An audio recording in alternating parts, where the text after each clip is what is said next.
Hey, what's up, everybody? And yeah, so the last 24 hours has been pretty wild over here. Obviously, as I posted on YouTube yesterday, I was unable to put out a video. My wife got incredibly sick. I believe it was a flu. She was just, I mean, she had it pretty rough yesterday. So figured I was just going to go ahead and take care of her and my kids, let her just kind of rest and relax as much as possible. Now, she is feeling much better now, so thank you all so much for all the well wishes out there. I really do appreciate you all. But yeah, it's been a crazy 24 hours with not just that, but this whole Sweet Baby Ink thing as well. I don't know if you've been paying attention to this on social media, but this just continues to grow larger and just crazier by the minute. I mean, just wow at points. I did have somebody yesterday ask me on whether or not I want to make another video about that whole topic. And I've definitely been debating it. Let me know in the comments below if you want to hear me talk about that a little bit more. If I do, it'll probably be pushed to a separate video than just News Dose because, you know, I do want to focus a little bit more on the news than I want to on this entire controversy, but it's just wild by this point. Those people are just ridiculous, and I'll just kind of leave it there for the time being. However, we do have some things to talk about today, including a new Nintendo Switch emulator that has popped up after Yuzu was shut down. And this is actually really interesting how all this was put together because it's almost a slap to the face of Nintendo, and I can't imagine they're all that happy right now. This is very interesting stuff, so we will get into all of that. And then also, Xbox Game Pass. They just got another inclusion, which once again just, you know, kind of shows you that this legitimately really is the best deal in all of gaming. There's just so much that comes included with this service, and we're seeing that once again, but in kind of a different way. So I will get into all of that as well. But let's just go and get right into this new Nintendo Switch emulator first. So after the closure of Yuzu, now we have a new Nintendo Switch emulator to look forward to called Suyu, which is kind of an amusing wordplay on what happened with the Yuzu situation. Obviously, Nintendo sued them and they shut down. We know the whole story by this point. But Suyu, they're doing something different, which is really interesting because I think the entire idea that Nintendo had or was hoping to see with suing Yuzu for a large amount of money is that they wanted to kind of use that as a deterrent. Like, hey, you can make your emulators, but we're watching you. And I think that put a lot of emulation groups on high alert. I think at the bare minimum, you might want to think twice about monetizing your emulator. And I think that's really what put them on Nintendo's radar. But it wasn't just that. The Yuzu team was doing some other things as well because, you know, the whole purpose of emulators is supposed to be preservation. But behind the scenes, over on places like Discord, it was discovered that the Yuzu team was maybe promoting piracy. And that really kind of tore down their case that this was just about preservation. That all kind of goes out the window when you're actively helping people learn how to pirate games, all while you're getting a lot of money. It's just really bad for their case, and ultimately that's probably why they went ahead and decided to fold and say, hey, Nintendo, we're going to go and shut down, we're going to give you your money, and we're just going to kind of vanish into the nightlights. Please don't come after us anymore. But this new Suyu emulator, which is actually based off the Yuzu source code, what's really interesting about this is that they basically took everything that the Yuzu team did wrong, and they're saying, you know what? We're not going to do those things. It's as simple as that. We're not going to monetize this emulator. We're not going to decrypt Nintendo keys. We're not going to help other people learn how to pirate games. We're not going to have guides. We're not going to have Discord groups where we talk about piracy. We're not going to do these things. We're simply going to make a Switch emulator for preservation purposes. That is our goal. Now, will all of this suddenly make this emulator safe and this team safe from Nintendo's wrath? And that is kind of the question. But I do think it's important to understand that there's a lot of other emulators out there that Nintendo doesn't target. For that matter, Yuzu wasn't even the only Switch emulator on the market. You also have to look at Ryujinx as well. So why did they target Yuzu and not Ryujinx? And that is an important question to kind of ask yourself.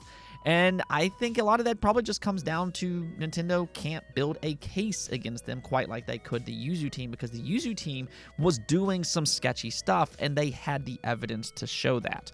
So as long as this Suyu group can avoid doing those things, maybe they can stay safe as well. I mean, only time will tell, but one assurance that they do have is that they did talk to a lawyer that's been in law school for 3 years, and it sounds like this is what that person advised them to do. So, you know, on one side, if you want Yuzu to kind of live on, here it is. Yuzu will live on through Suyu.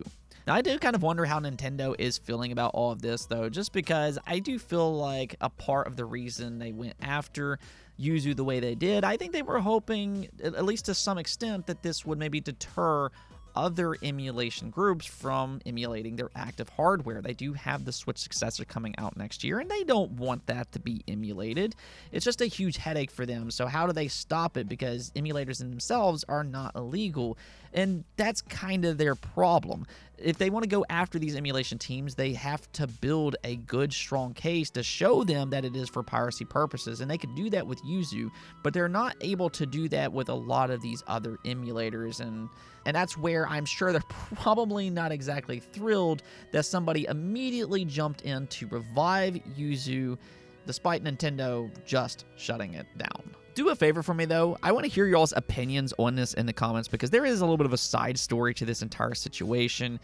See, the thing is that I'm a full supporter of emulation, especially when it comes to retro platformers. I think these emulation groups does a better job at preserving games than what a lot of these big-time companies do. So I think that what these emulation communities are doing is absolutely fantastic for the history of gaming. However, on the other side, there is an asterisk when it comes to modern active platforms like the Switch. I want your all's opinion on this. Do you support being able to emulate these modern active platforms or not?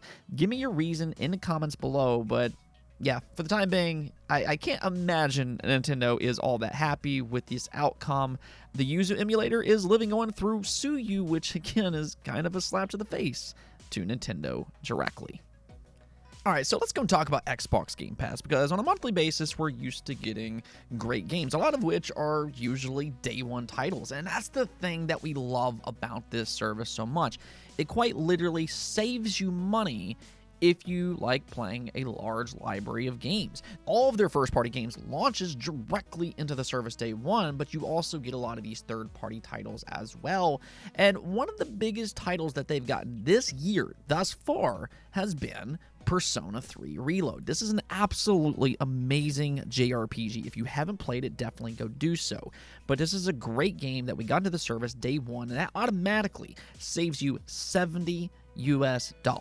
That is absolutely crazy. And you know, this is just one single title. Xbox Game Pass consistently brings new day one releases on a monthly basis, a lot of high quality titles as well. I mean, just look at what happened earlier this year. Power World launched directly into Xbox Game Pass day one, and that so far has legitimately been the most popular game to release this year. So the fact that that came into Game Pass day one is absolutely incredible. But when you look at something like Persona 3 Reload, this is a $70 game. You know, that's a high price tag. And one thing that fans have specifically been annoyed about is the decision that Atlus made to stagger its content. It did not come included with major DLC such as The Answer. That is something that will release this September for $35, unless you're an Xbox Game Pass Ultimate subscriber. Not only did Game Pass subscribers get Persona 3 Reload day one, you know, right away, they save $70. But on top of that, they'll also be able to redeem the DLC. And yes, you heard that right. They'll be able to redeem it, which means they'll be able to keep it in their library even if they unsubscribe to Xbox Game Pass. This is a permanent inclusion to your library. That is absolutely incredible. And this is the reason that people love Game Pass Ultimate. They do so many different things to try to make this service worth it for their fans. You know, you're going to get those day one games. You're going to get high quality games, but you're also going to get all of these extra perks. But even still, I feel like this here is probably the best perk for gaming specifically that I can think of off the top of my head. Like, this is pretty incredible. I hope they can actually get more deals like this in the future. But yeah, on Persona 3 Reload alone, fans are legitimately going to save $100+ this year on just this title if they were subscribed to Game Pass. Plus, they're going to have access to all these other games as well, such as Liza P, all their first-party content, the upcoming Indiana Jones, there's Avowed, there's Hellblade 2, and the list just kind of goes on and on and on. But yes, with Persona 3 Reload, do make sure to redeem that perk. You will have until January 31st of 2025 to redeem this expansion. Do make sure to do that even if you don't have Persona 3 Reload yet. Again, it's an amazing game. I do highly recommend checking it out, but Game Pass stays winning. Now, let's go back to Nintendo here for a moment because there's been some pushback online for some of their upcoming titles and their price tags. It was just revealed that Paper Mario The Thousand Year Door and Luigi's Mansion 2 will both cost a full-priced $60. Now, this is something Nintendo's been doing throughout most of the generation. They also had a big controversy with Zelda Skyward Sword as well, but then there was also Metroid Prime Remastered, which was a true legitimate upgrade, and that was only sold for $40. I don't know. Nintendo's a very strange company, but nonetheless, both these games will be $60 titles, and I can fully understand why people are upset with this situation. I think especially with Paper Mario The Thousand Year Door, this does not look like a massive upgrade compared to the original, because the original already looks good in the first place. It's that art style that really just lends to its timelessness. So for me personally, despite it being an amazing game. I mean, the original Paper Mario is one of my favorite games ever made. I love that game. So I love the fact that it's coming back.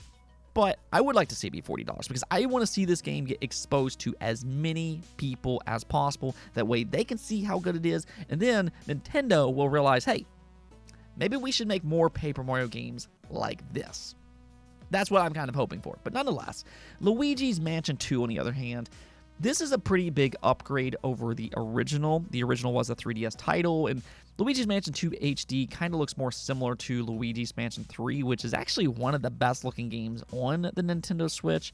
So I can at least understand this a little bit more. Doesn't mean I necessarily agree with it, but I can at least understand it. And plus, Luigi's Mansion 3 was insanely successful, and I imagine Nintendo's trying to capitalize on that success with Luigi's Mansion 2 HD. They're going to charge that full price tag. A lot of people did miss out on the original, and they're going to give it that big upgrade and see if they can once again sell millions and millions of copies.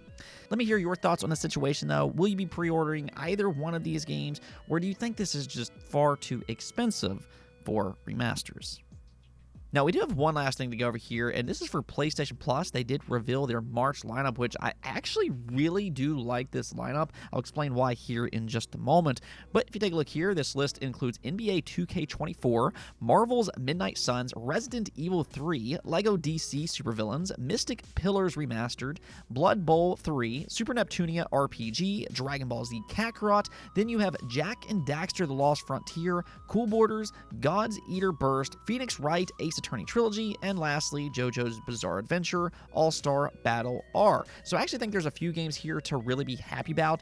First off is Dragon Ball Z Kakarot. Unfortunately, I mean, we all heard the news last week about Akira Toriyama. I mean, that is just such a sad situation. But if you want to go back and take a look at Dragon Ball Z Kakarot, I feel like a lot of people do kind of need this game right now. And it's also a really good, solid Dragon Ball Z experience. I think that if you're a fan of this series, you're probably going to like Kakarot quite a bit. Now, obviously, Resident Evil 3, I think that's an amazing game. I've talked about this so much on the channel, but I think the remakes are just some of the best games in the entire industry, whether that be 2, 3, or 4. Yes, 3 isn't as highly praised as the other two, but it's still a really good game. Definitely go check that one out, and it runs fantastically well on the PlayStation 5.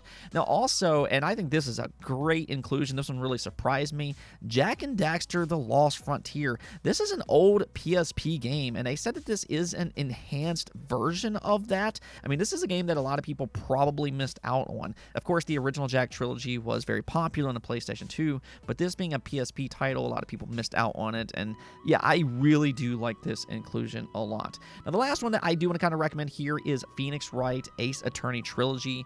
These are like visual novel style of games, but the Ace Attorney series is just such a great experience. If you've never played these games before, definitely give them a try, considering they are releasing into PlayStation Plus this March. Now, do keep in mind that Jak and Daxter, as well as Phoenix Wright, will be launching into PlayStation Plus Premium, so you will have to pay a little bit extra for those. I've talked about that before. I'm not a big fan of how they have their games split up, but nonetheless, if you are a subscriber to PlayStation Plus Premium, definitely 2 good games there. Anyways, though, that's going to be it for this episode. But again, do let me hear your thoughts about that Suyu emulator situation. How do you feel about people emulating modern active consoles? That's something that I'm very much interested in. What's your thoughts on that? But other than that, until next time, peace out.